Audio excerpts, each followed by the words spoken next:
नमस्कार दोस्तों, मैं अंकुर उपाध्याय स्वागत करता हूं आप सभी का एक बार फिर से अपनी नई वीडियो में। दोस्तों, भारतीय बाजार में एक ऊपर से सेल ऑफ आया है। प्रॉफिट बुकिंग होगी, वो सेलिंग नहीं है। देखो, प्रॉफिट बुकिंग और सेलिंग में एक डिफरेंस होता है। सेलिंग होती है जहां पे जब बाजार गिरेगा तो पैसा बनेगा, और प्रॉफिट बुकिंग यानी कि प्रॉफिट बुक कर लिया, उसमें एडिशनल सेलिंग नहीं आती है। बाजार गिरता नहीं है, एक डिप आती है, डिप के बाद दोबारा ऊपर चला जाता है। तो ये जो बाजार में डिप है, इसको आप एज अ डिप ही कंसीडर कीजिएगा। ये मत सोचना गब तो गयो बाजार। निफ्टी लेवल पे मार्केट कहीं नहीं जा रहा है, वहीं का वहीं रहेगा। पोर्टफोलियो लेवल पे बाजार जा रहा है जहां भी जा रहा है, और वहां पे धज्जियां उड़ी पड़ी हैं। ये सच है। मार्केट ब्रेथ कुछ इस प्रकार है कि एक बढ़ने वाले के सामने 1.5 गिरने वाले शेयर हैं, यानी कि 2 के सामने 3 गिरने वाले हैं, आप ये कह सकते हो। अब मैं आप सभी के साथ बात करता हूं दोस्तों इंटरेस्टिंग और नेगेटिव स्टॉक्स के बारे में। विप्रो 5.5% नीचे ट्रेड कर रहा है। लगभग 3.3 करोड़ शेयर्स ट्रेड हो चुके हैं। एवरेज वॉल्यूम इस स्टॉक का 1 करोड़ 80 लाख शेयर्स का है, यानी कि 3 गुना से ज्यादा वॉल्यूम्स ऑलरेडी ट्रेड हो गए हैं। स्टॉक 239 रुपीज के लेवल्स पे खड़ा है, और इसका 52 वीक लो 228 रुपीज का है, यानी कि आप कह सकते हो अपने 52 वीक लोस पे ही खड़ा है विप्रो का शेयर। अब ऐसा क्या हुआ विप्रो में? विप्रो के आए थे दोस्तों नतीजे कल। अब नतीजों के बाद विप्रो की बड़ी बुरी हालत पड़ी है, जिसमें रिजल्ट्स अगर आप देखोगे तो ऐसे खराब नहीं है कि 5.5% घट जाए, वो भी तब जब ऑलरेडी घटा हुआ है।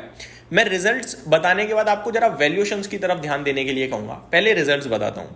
कंसोलिडेटेड नेट प्रॉफिट कंपनी का 3246 करोड़ पे आया, जिसमें एक्सपेक्टेशंस 3300 के समथिंग की थी, यानी कि 3300 करोड़, यानी करीब 50 करोड़ अनुमान से कमाया। परसेंटेज टर्म्स में 1.5% के करीब अनुमान से कम रह गया, नेगेटिव था। रेवेन्यू 22,690 करोड़ पे आया, 22,700 करोड़ का अनुमान था, यानी 10 करोड़ से अनुमान से कम था। ये न्यूट्रल था, यहाँ कोई दिक्कत नहीं है।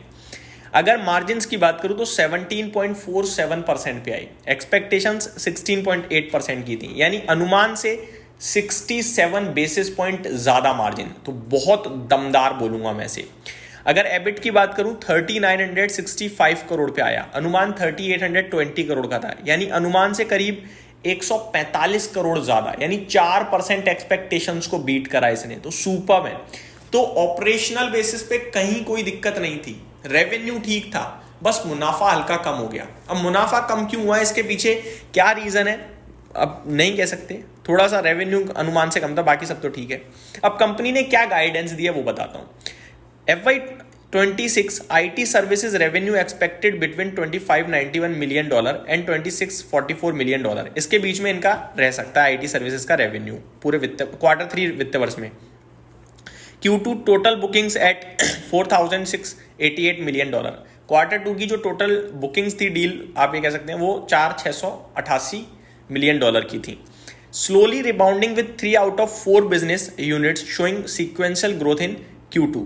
तो लगभग 4 में से 3 बिजनेस इनके ग्रो कर रहे हैं। Q2 में इंप्रूवमेंट दिखी है Q1 की अपेक्षा, बाकी एक थोड़ा भी नीचे ही है। Company executive highlights growth in banking and financial services from cost optimisation projects and agentic AI। Press conference में कंपनी के एग्जीक्यूटिव ने कहा, Executive says a strong deal pipeline contributes for FY26 as clients shift from proof of concepts to implementing AI in their workflow। तो जो client है ना, वो AI पे थोड़ा शिफ्ट कर रहे हैं, तो उस तरफ इन कंपनीज को भी जाना होगा, सो दैट ये अपने आप को आगे बढ़ा पाएं। Company executive says client in consumer, energy and manufacturing sectors are exploring AI to mitigate tariff effect.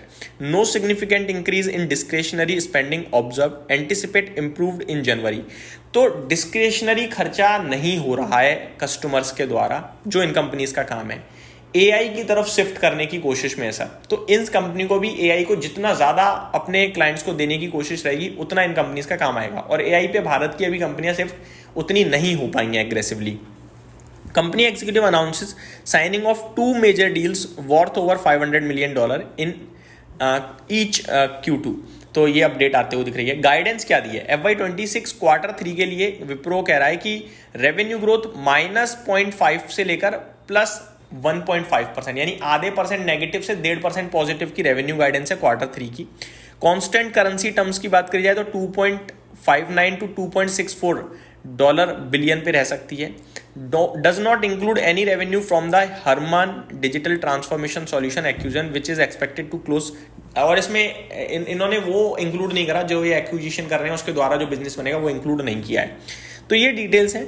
Management notes that Q3 is seasonally weak due to furloughs and fewer working days. तो Q3 थोड़ा week रहता है क्योंकि इसमें थोड़े कम काम के दिन होते हैं, छुट्टी वुट्टी रहती हैं, ये सारे रीजन हैं जिसकी वजह से आई थिंक थोड़ा गाइडेंस उतनी इंपॉर्टेंट नहीं दिखी अगले क्वार्टर को लेकर, जिसकी वजह से शेयर नीचे है।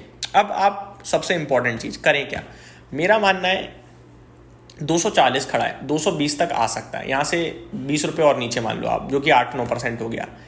लेकिन ये 8-9% के चक्कर में अगर आप इसको बेचकर जा रहे हो तो भारी गलती है मेरे हिसाब से। अभी है ठीक है 220 पे आ जाए और ऐड कर लेना अगर आपको विप्रो में रहना है तो। मेरे हिसाब से 19 के पीई पे विप्रो में कुछ नहीं है ऐसा जो खोदो। Q3 के लिए दिक्कत है, Q4 में वापस एक्सपेक्टेशन बढ़ जाएगी। जनवरी से डिमांड में भी अच्छी ग्रोथ दिख रही है इन्हें, ये खुद भी कह रहे हैं।